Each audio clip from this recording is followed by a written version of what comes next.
You are listening to the Loida Lewis podcast, hosted by Loida Nicholas Lewis. She's a trailblazing businesswoman, leader, philanthropist, and the widow of Reginald F. Lewis, the visionary leader who was the first African American to build $1 billion company. With unparalleled determination, Loida Lewis has not only excelled as a successful attorney, but also shaped a $1 billion empire. Following the untimely passing of her husband, Reginald F. Lewis, she took the helm of TLC Beatrice, carving her legacy as a successful business leader. Be inspired and learn from her as she shares her wisdom, the secrets to her success in both business, in love, and in life. Let's live, love, laugh, and learn. With your host, Miss Loida Lewis. Welcome to the Loida Lewis podcast, and today I have the honor of presenting to you the first Filipino winner of the US TV series Project Runway, and she is Veejay Floresca. Veejay, galing. Very good. Okay, so for those audience who are not familiar with Project Runway, tell us, what is Project Runway and how did you get there? Yeah, so Project Runway is the first and most iconic fashion design reality competition in the whole world. It started, of course, in the US. I think it's been season 21, so definitely people already know about it. There's a lot of design competitions inspired by Project Runway. So you will say it's the first time, first of its kind. Yes, first of its kind. And I remember during interview of Heidi Klum, she was saying that when she was pitching the idea, nobody actually believed her because it's like, are people gonna be interested watching designers make clothes? But she believed in the concept, and then look at it now, 21 seasons after, it's still relevant. And I'm glad to be the first Filipino winner of Project Runway. So it's really an honor to be here. Yes, all right, everyone. We will hear from Veejay how she was able to reach the top. So Yes. would you tell us, when you were in the Philippines, were you always a designer in your mind? Yes, it's a very long process. So I'm a super fan of Project Runway. And I remember watching the very first season of Project Runway when I was a kid in the Philippines. And because it's very popular during that time, actually Project Runway Philippines got its franchise. And I became one of the finalists for the first season of Project Runway Philippines. And I became second runner-up. So I did not win Project Runway Philippines. I was really sad during that time, but I really believe in destiny. So when I moved to the United States, 2012, that was the time when I started applying every season for Project Runway. So it's 13 years in the making because every time I apply, laging wala talaga. So hindi talaga ako nag-give up. All right. Everybody who's listening, 13 years and she never gave up. Yes. Okay, please listen well. All right. So in the Philippines, although you ran as you got second runner up. Yes. What exactly were you supposed to master? That's actually a good question. I think in fashion design, I think there are three things that you really need to master. Number one is you really need to be very creative. I think fashion is about creativity. You have to really think of new things, like what would set you apart from different designer. And then second is, it's a business. Fashion is a business. You need to know the numbers. You need to know how to sell your clothes. A lot of really creative fashion designers don't do really well because they lack the ability to do business. And it's sad. That's why you really need to know the basic business of fashion. And then third is, it's really important that you're also skilled, especially here in the US. In the Philippines, we're very lucky because we have a lot of resources. There's a lot of skilled mananahe, manang, people who can help you. But here in the US, you have to teach yourself how to sew, how to pattern, because if you don't, it's still possible, but you need to have a lot of money to spend for labor. That's why it's important that you also know how to sew. Okay, again, very important, especially the second one. Business in You fashion. must know business, all right? You must know how to add. And you must have this thing of gross margin, you know, fixed costs, okay, net income.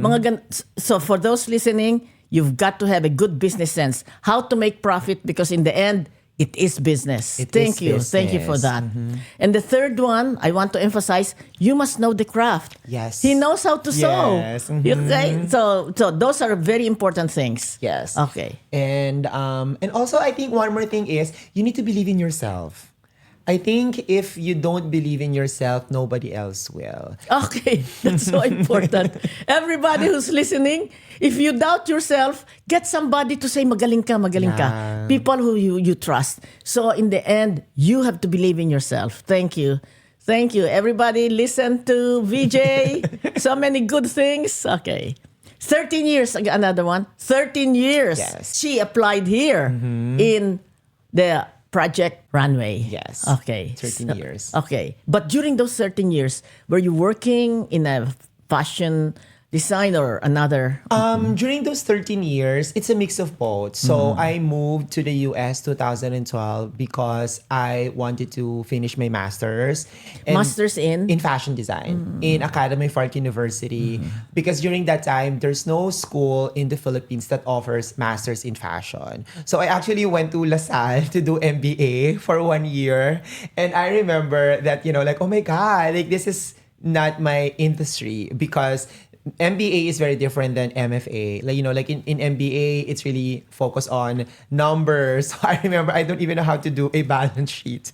So it's really crazy. So I told myself, okay, this is not meant for me. If I'm going to apply for a master's or study for a master, it has to be something that I'm very passionate about, something that I'm good at. So that's the reason why I flew to the United States to finish my master's. And during that time, I've been applying to Project Runway. I've been receiving a lot of no's. But you know what? Sometimes you really need to understand that no does not mean you're not good. No sometimes means that it's not your time yet. Galing. That is so good. No should not mean You don't deserve it. You don't deserve it, or it's just not ready. Yes, you're not ready yet. Yes. And it kind of makes sense, because thinking back about those times, I know that if I got into Project Runway, I am not physically ready yet. I think during that time, I was still a student. So technically, I don't know yet how to, sew, how to draft a pattern. And then every year when they would say no, especially during those emails, you would see the word unfortunately in those emails. And every time I see the word unfortunately, I'm like, I don't even need to finish the entire email, because I know that I'm not part of Project Runway. But deep inside, I would always remind myself that take that opportunity to learn more things, to practice, and to make sure that you prepare yourself. So that's actually the things that I did. Like every year, I would practice, I would not stop.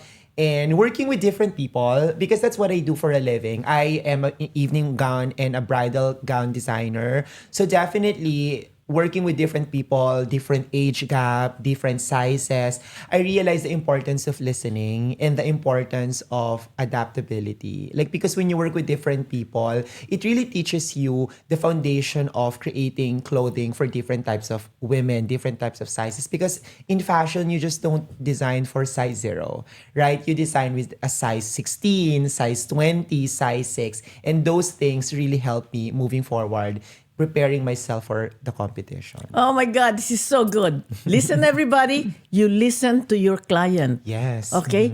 You listen to what she wants, and you make the best out of whatever you hear. Exactly. Yes. Because there are clients, they want something simple. So if your client wants something simple, you need to give that person something simple, because that's their style. And then there are clients naman, they want something very extravagant and very detailed. So you also need to learn how to give that client what she wants, because respecting the client's personality and style is a key for a good relationship with your client. Okay, please listen again. Can you just say that?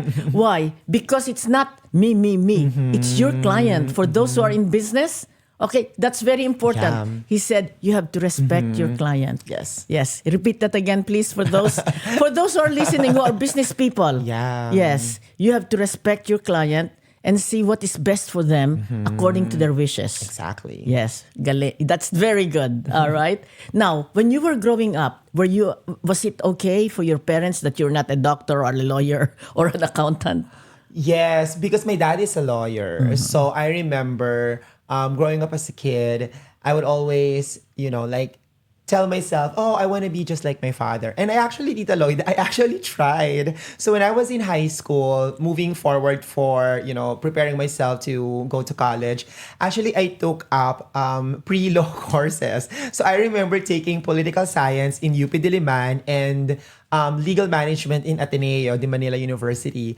And unfortunately, I did not pass. And to me, I was very heartbroken because I felt during that time as a young age na parang, why?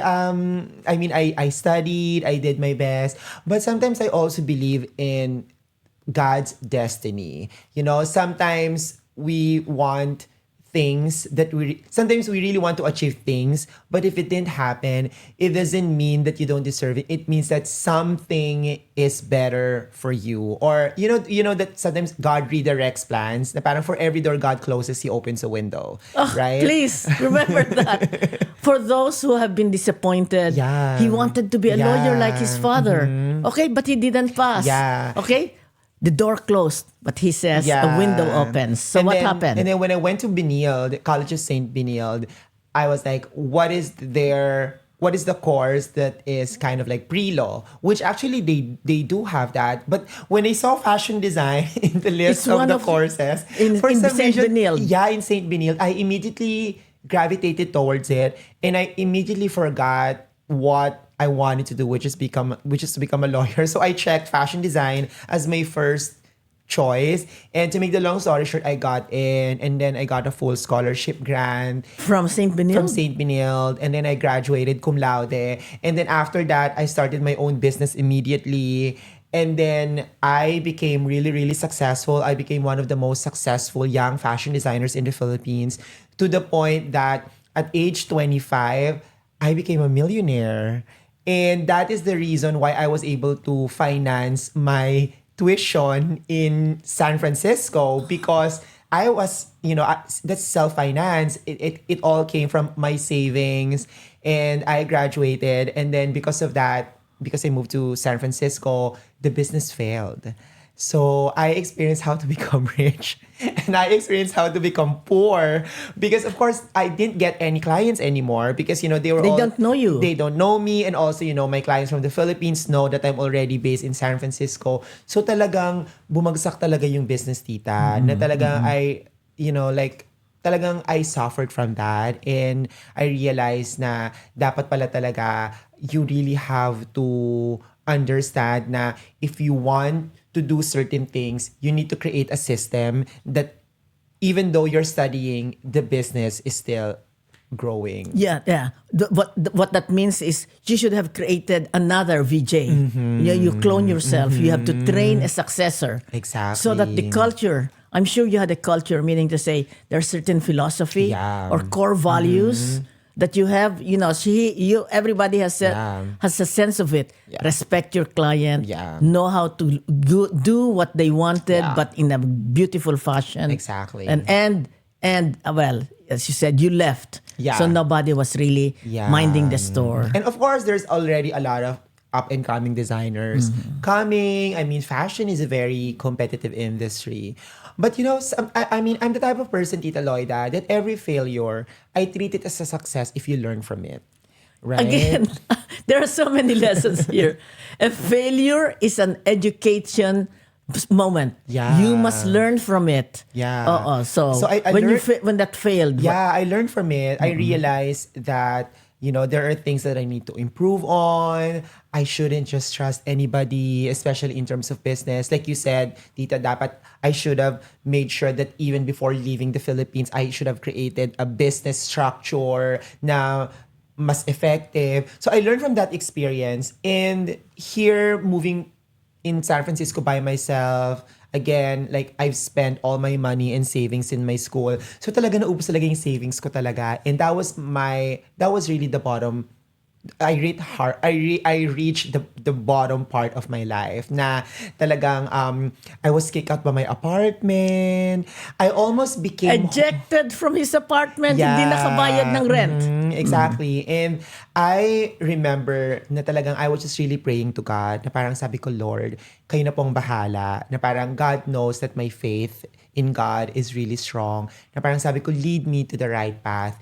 And I remember na talagang my friend helped me. Sabi niya, VJ, I have an apartment. Of course, I don't have an extra room, but I have a couch for you. So parang sabi niya, if you want to stay with me, you can stay with me. And that's what I did. So I was living in his apartment in the couch for a couple of years. And then that was the time when I finished my school, na parang sabi ko, I'm gonna move na to LA to start my business. And then that's how it started when I Okay. moved to LA. Again, another important aspect of VJ's success, she never lost faith in God, that God will not abandon her.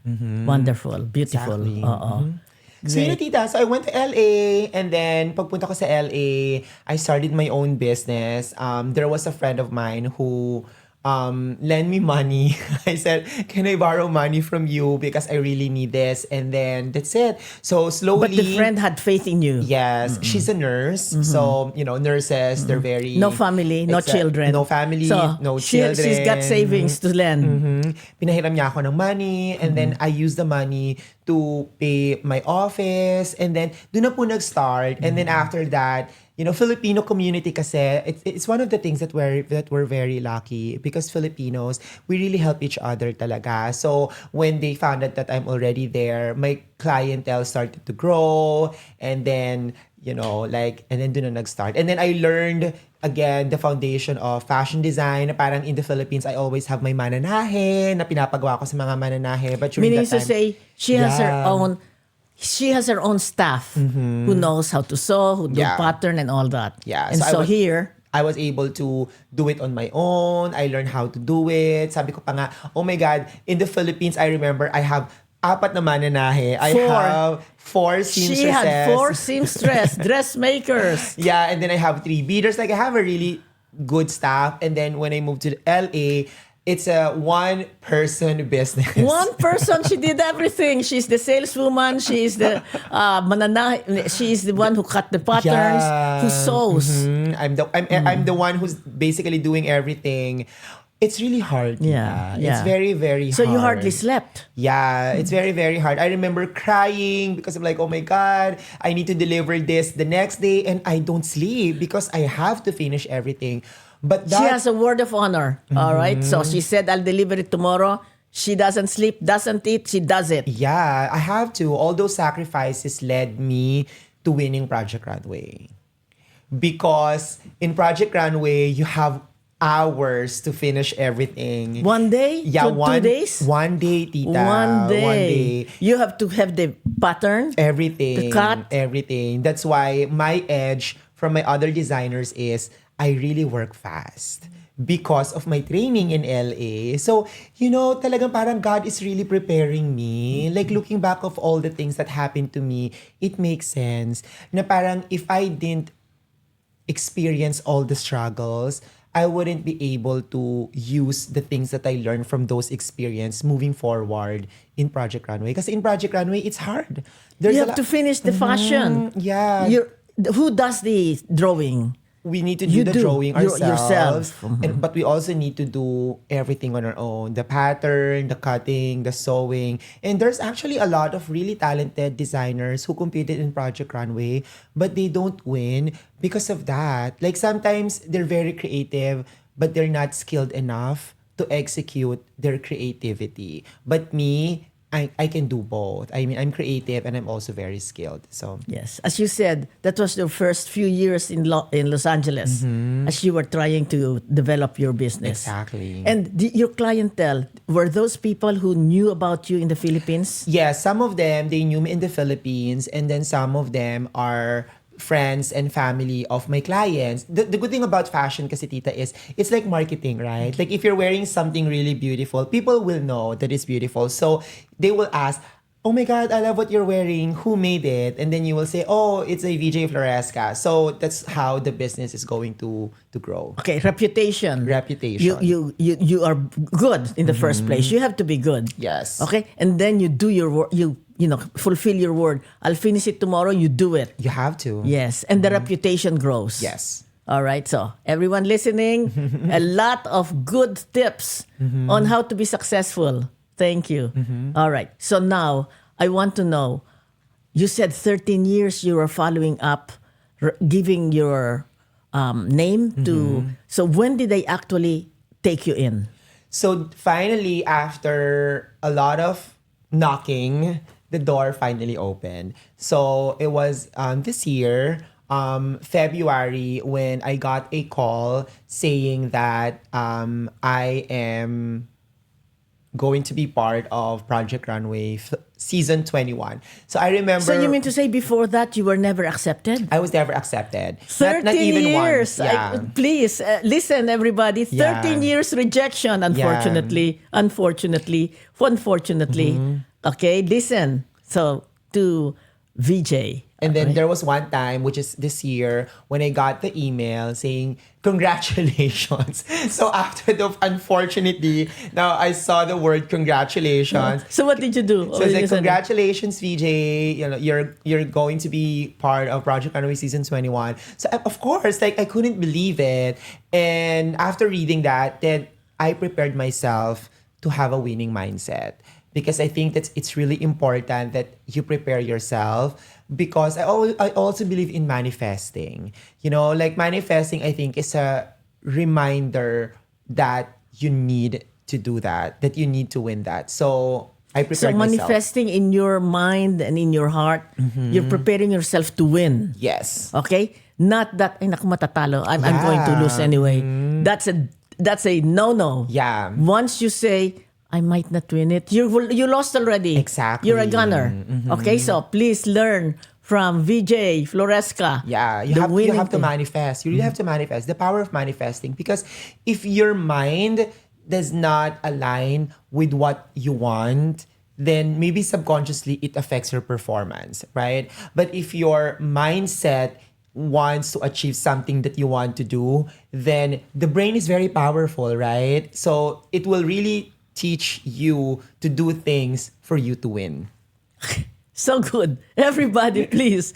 The secrets of success, Veejay is giving you all her secrets. Yes. Thank you. So, with that mindset, when you said you practice yourself, did you try to do a design and things like that? Yeah, so I practice. I did some research. I remember going in Met Museum to look around about like inspiration and to prepare myself, because it's like Olympics, right? You're not going to compete if you're not prepared. It's like beauty pageant, you know, like it's a competition. Project Runway is a competition, so I really prepared myself. That's why. So you went to the Met Museum to look at their fashion department? To look around, to get some inspiration, references, research. Okay. Preparation is key. You can never win without preparation for Olympics or any kind of competition. Yes. And I think for any challenge in front of you, you've got to prepare. Yes, very good. Yes. Yes. Now, I read from your bio that you're also a trans person. Yes. Okay, can you explain how did that transpire? Yes. So trans. I'm a trans woman. So trans woman is actually a person who was assigned male at birth, and then I transitioned to become a woman. So I remember when I was in the Philippines, I grew up really very feminine. I have two sisters, and everything that I like, everything that interests me is always about being a woman. Like I remember telling my sister that, why am I not attracted to women? You know, why am I not attracted to girls? I remember my first crush is a boy. But of course, like during that time, that was like, a long time, how many years ago? There's not a lot of resources and people that you look up to. So I was really confused. And then when I moved to the US. But wait, how about your two sisters? Yeah. How did they treat you? Tita Loida, I am very, very lucky because I grew up with love. I remember my two sisters being very supportive. Even my dad, when my dad was still alive. I never even had a conversation with my dad or even with my mom telling me to change. Like I never remember any conversation about my dad or my mom telling me that, VJ, why are you so feminine? You need to be tough, right? Never. And I think it really helped me to embrace who I am. And I think it really helped me to realize that there's nothing wrong with me. Because I wish that this is a story that everybody can relate to, but unfortunately it's not, especially with what's happening today. There's still a lot of trans people out there who are being rejected by their own families, by their own friends. But I want to share a story of success that, like if you're a type of trans person who's suffering from that, I think it's really important to surround yourself with the people who love you, the people who will understand you, because it's so hard for the entire country to accept you. But it's easy to choose a small circle who would accept you, who would understand you. And I'm just very lucky that my parents and my friends are very loving. All right. Parents, fathers and mothers, brothers and sisters are out there. If you have a brother or a son or a daughter who is within themselves feeling their own sexuality or their own gender. Yes. Okay? Just love them. Yeah. Look how successful Vijay is because she was surrounded with love. Okay? Parents, please take note. Yes. Yeah. And in a way, there are more people now who are coming out. Like, for example, there are even celebrities now that they're very vocal saying that their kids are trans kids. I mean, Lea Salonga just said yes. and supported in part of the public that she's very supportive of the trans kids. Yes, for Lea Salonga, Nicole, whom we knew when she was a little girl, is now Nick. And Lea accepted her with full arms. Exactly. So, those kind of things, because we really exist, Tita Loida, you really cannot erase us. Yes. We're part of the society. No matter what the government would do to us, we will always be there. And I'm just really happy that there are people out there who are very supportive. I mean, discrimination is always there. There's no way that we can eradicate discrimination. But my advice to my community is to choose the people that you're going to surround yourself, because support system is really helpful. Yes, okay. Again, accept people as they are, and anything natural comes from God. Yeah. So for those who are a little bit narrow, okay, remember, they didn't choose it. They feel that they are who they are. Yeah. And so for those who are saying, it's not in the Bible, it is in God's Bible. Yeah. Love one another. He didn't say love only those who are like you. Exactly. Yes, very nice. Thank you for sharing that. You're welcome, And I'm Tita. glad that you are you can share that. Yes. For many people who are, who are having trouble or who are being rejected by their parents. Yes. Yes, thank you. Thank you. If you don't mind, we have questions from the audience. Yes. DJ, this is from Novi D.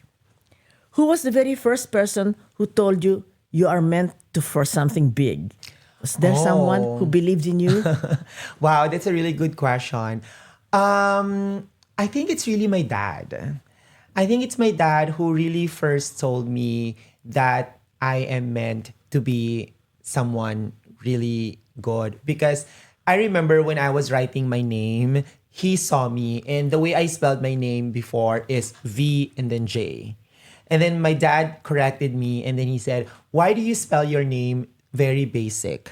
we need to change the spelling and make it really unique and special because you're gonna be special one day. So he changed the spelling to Veejay because he believed that it's more unique and it reflects who I am because I'm a unique person. Wow. See, fathers out there, support your sons and daughters. Okay, believe in them. Yeah. They will be something big. So, thanks to your dad. Now, this is from Noel S. Growing up in the Philippines, did people support your dream, or did you have to fight to be seen and heard? Well, you told us about your family, but how about the greater society? Well, I think it's a mix of both. I remember, like walking on the street and then people will make fun of you.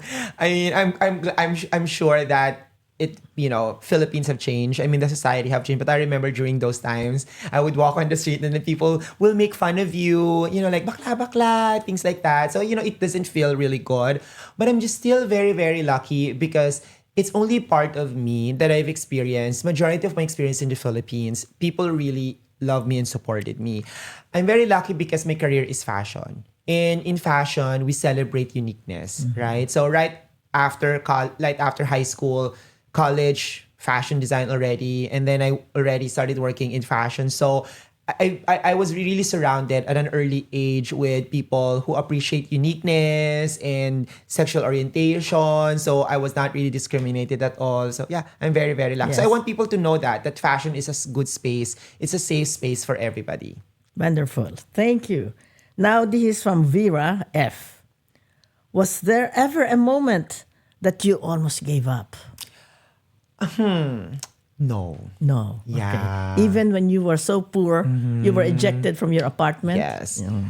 I think giving up is not in my vocabulary. Oh, that is so good. Everybody, please listen. All right. She does not have giving up in her vocabulary. Yeah.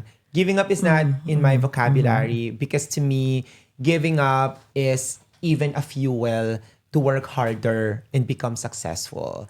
Because when you give up, that's when you start to lose, right? So even though it seems hard, I know, I've been there, trust me.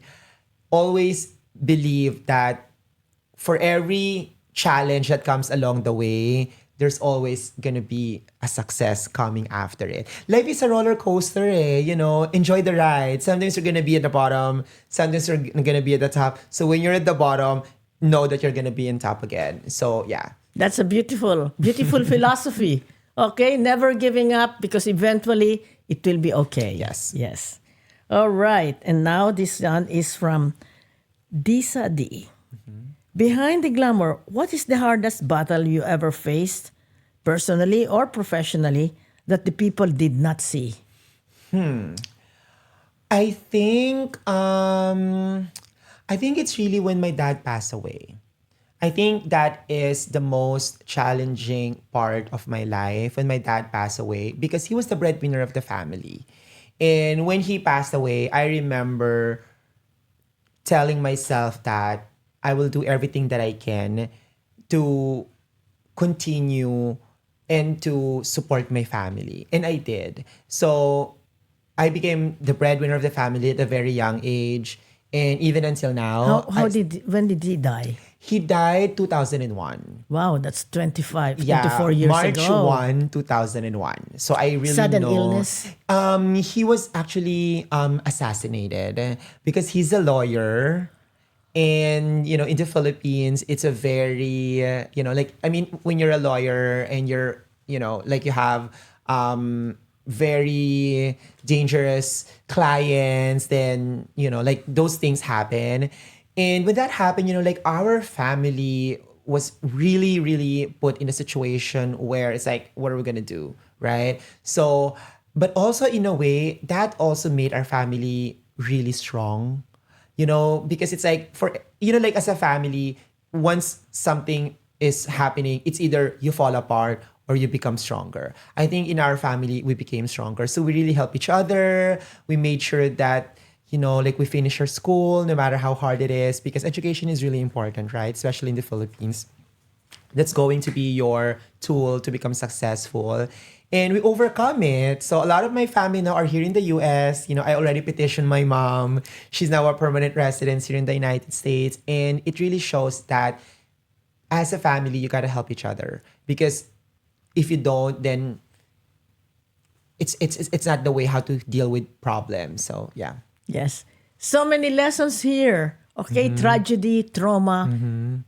I didn't know her father was assassinated. Yeah. I'm sorry about that. But they came together and he took it upon himself to be the breadwinner. So people, families, whenever tragedy strikes, you can get together and overcome it. Yes. Very nice. Thank you. Thank you.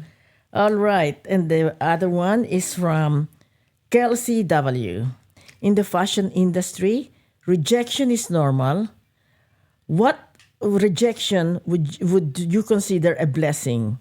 And if you can share, I think rejection that turned into a blessing. Oh, definitely when I did not become a lawyer. Honestly, I think I'll become a good lawyer. I mean, 100%, but I am happier to become a fashion designer. So I think that's the thing, like who would have thought? Like I thought I wanted to be a lawyer and then it didn't happen. Then I became a fashion designer and fashion brought me where I am today. Fashion helped me to bring honor to my country, to my community, to be the first Filipino to ever win Project Runway, to be the first trans person to ever win Project Runway. I don't think I can do that if I'm not in fashion. So yes, very good. A tragedy turning it into success. Exactly. Wonderful. All right. And this is this is from Kelly R. What is a fun fact about you? Oh, a fun fact about me. I love to sleep at least 8 hours of sleep. I think that's really fun. Yes. Especially in my job. As hard as you work, so you want, or that's something that you aim for. Yeah. That at least you sleep 8 hours a day. And actually, I think it's my beauty secret too. Like a lot of people would tell me that I look younger than my age. And every time I tell them, just get enough sleep. So a lot of people, they would have like 5 hours sleep, 6 hours of sleep. Me, I always make sure that I get 8 hours of sleep every day. So yeah, I'm glad I'm living in a very quiet apartment, especially in New York. It's very crazy because when you're in New York, you hear a lot of noise, but I'm just really, really lucky that my apartment is so quiet. Like, I wouldn't even know that it's already in the morning because I wouldn't hear, like the siren and things like that. So yeah, 8 hours of sleep. All right, everybody, another secret from JV. 8 hours sleep. Yes. Sleep. Wonderful. Thank you. And then this one is Kenneth R. What is the legacy you want to leave behind as a Filipino or as an artist or as a human being? My legacy. So one of my future plans, Tita, is I want to publish a book. So it's in my 2026 goals. I want to publish a book because I want to write there what I want people to remember me. Yeah. So I think that legacy is really important. Then, I want my legacy to be someone that people can relate to. If they feel that it's the end of the world, I want them to remember that it's not. I want them to remember that challenges, failures, rejections are essential because it's preparing you to become successful.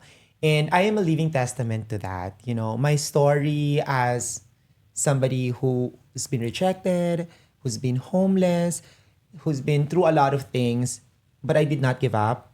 And I made and created all these challenges into an inspiring lesson for me to move forward and to not give up and to believe in myself. So I want that legacy for people to remember. That's it. Wonderful.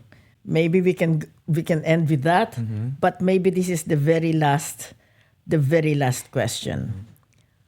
Many young LGBTQA dreamers and aspiring designers look up to you when they say, I want to be like VJ. How does that make you feel, and what advice can you give them to the LGBT community? Wow. So I think that the advice that I can tell my fellow LGBTQIA plus community is my advice is really, because every time I always change my answer to this question, right? But right now, I think the advice that I can give them is their uniqueness is their superpower. So Again, please, your uniqueness is your superpower. yeah. So use your uniqueness as your superpower to achieve your dreams. I am unique. We're all unique. If I did this, you can do it too. You just need to find your uniqueness and use it as your superpower. There you go. Oh my God. For everyone, repeat this podcast of Veejay Floresca. So, for everybody, this is the Loida Lewis podcast. Let's live, love, laugh, and learn together. Thank you. Veejay, ang Thank you galing. po. That was so good. The Loida Lewis Podcast, hosted by Loida Lewis, is produced by the creators of Over a Glass or Two, Jesse and JV, executive produced by Laura Nicholas Olace. Rate and review us on Spotify and Apple Podcasts for a chance to be featured on a future episode. Have a question for Miss Loida? Just email us on askloidalewis@gmail.com. Your question might make its way to a future episode. Subscribe on all major platforms to never miss a beat.